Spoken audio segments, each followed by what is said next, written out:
Ranking Member Braun. Thank you, Mr. Chairman. I'll have two questions for Mr. Doyle and one for Ms. Othman. Mr. Doyle, your service, Oklahoma, is on the front lines, it seems like, in Oklahoma on innovation. When I came to D.C., I wanted to make sure my own offices here, and especially back home, did as well as customer service in the business I ran for 37 years. When you take that customer service to a new level, I think it shows how you can do at any level something better than maybe what was done before.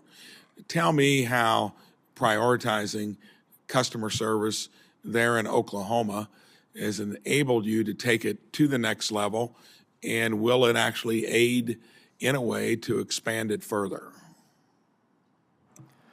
Thank you for that question. For us, we put the citizen at the front of everything that we do. It's the center of our business. Our name is Service Oklahoma because we are here to serve our citizens. And so we would be doing a disservice if we didn't design our services with our citizen in mind. And so anything that we actually build, design, change, we start with actual citizen interviews, having conversations with the person that's actually going to be using the product, of trying to determine their pain points, trying to figure out their feedback on what will work and what will not work. And we also want to believe that our methodology is really iterative. And so even after those initial interviews, that's not where the feedback loop starts for us. Is even after we initially launch a product, and even into all of our products today, at the end of every service, it actually asks a citizen for feedback. And we want feedback for how can we improve the service we just provided or offered you. And then we actually take that to heart and actually continually try to change and improve the products that we offer. Because as we continue to improve our products and better meet the needs of our citizens, we're improving our first-time resolution rate. We're decreasing our transaction times. We're actually making our services more efficient for the state and actually a better product for our citizens. So, we view feedback truly as a gift. It's the driver of everything that we do. The products in our product roadmap of what are we going to innovate or what are we going to improve next is really truly driven by customer feedback and what are the needs that we're hearing and seeing on the front lines from our citizens. Thank you. Second question would be involving federal regulations. Whenever we're going after improving or doing it right in the first place, there sometimes can be a conflict between. Sometimes it works well together. How have the federal regulations dovetailed with what you've been trying to accomplish in Oklahoma, and has it made it easier or harder to arrive at better results? We always are looking at both our federal and state regulations. Obviously, we're in a fairly regulated, highly regulated industry just from the services that we provide on a day-to-day basis. We want to be sure that we're not violating any statutes, both federally and locally, as well as jeopardizing any potential funding. So I think those are obviously key items that we're looking at. I'd say additionally, we're examining how can a burden of regulations or compliant requirements have on the speed to launch or the cost to actually implement a product. So I think we're definitely having those conversations and concerns as we're looking at future products. But for us, the really decision-making for where we go with our products and how can we actually provide us a better service is really, again, back about the customer. Is it going to generate a substantial benefit for our citizens, either through a simpler experience or more accessibility to services? What are our development or ongoing costs going to be when we're launching a new digitally enabled product? Because ideally, that shouldn't cost us any more than it was previously to offer that service. So we really want to be focused on being good stewards of taxpayer funds. And then finally, what's the impact on the citizen? Is it going to impact a high number of citizens or have a significant impact to their lives are really the real drivers we're looking at when deciding what services to kind of bring online. Thank you. Ms. Othman, last August I joined Chairman Casey in asking the GAO to study the federal government's compliance with Section 508. This study will examine how the federal government complies with laws requiring accessible technology. In your opinion, to what extent does the federal government comply with laws requiring accessible technology?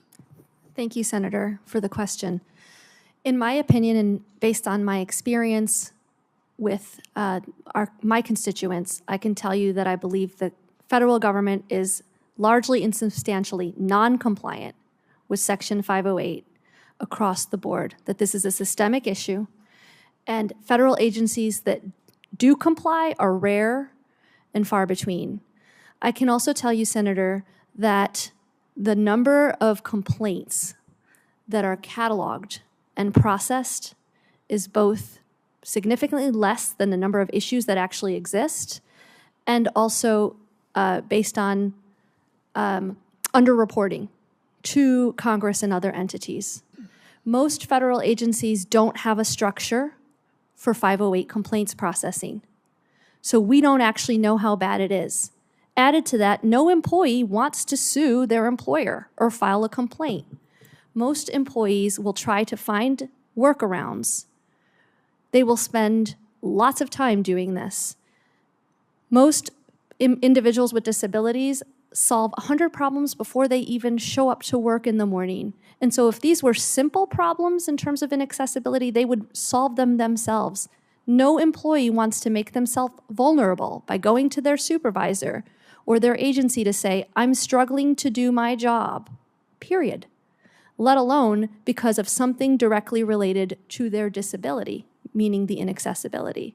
And so while I absolutely applaud and support the GAO study, I'm also deeply concerned because I do not believe that federal agencies are properly keeping records or that there's an accountability or enforcement mechanism in place to accurately capture the number and volume of inaccessibility or the individuals that that impacts. That is disappointing to hear, and I think it ought to give us pause before we try to maybe do more through the federal government when it seems to be clear that it's not complying with some of the things it's put out there.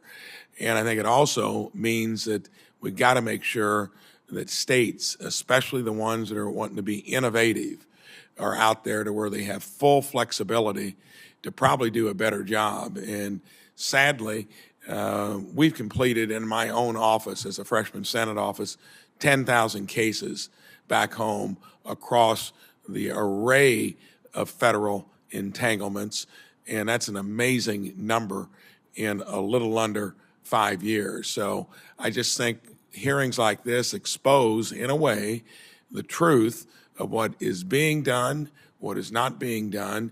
Practice what you preach, and please make sure that we keep the flexibility for states to do what appears to be a better job with a report like that. I yield back. Thank you, Ranking Member Braun.